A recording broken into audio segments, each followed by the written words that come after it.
dacă eu îți dau 200 de lei, ce e cheltuie?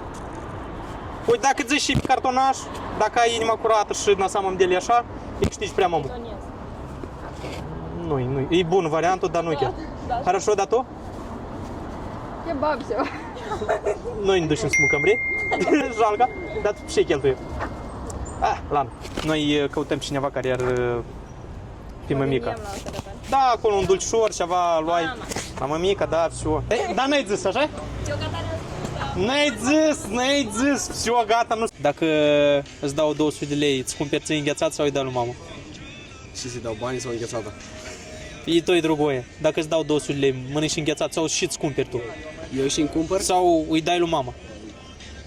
Îi dau lumea mea. Подстава, zic, na, 200 de lei, shit. Trebuie să filmezi cum îi dau sau nu? Nu mai filma nică. Все, gata, dar știi, așa? Să-mi țec.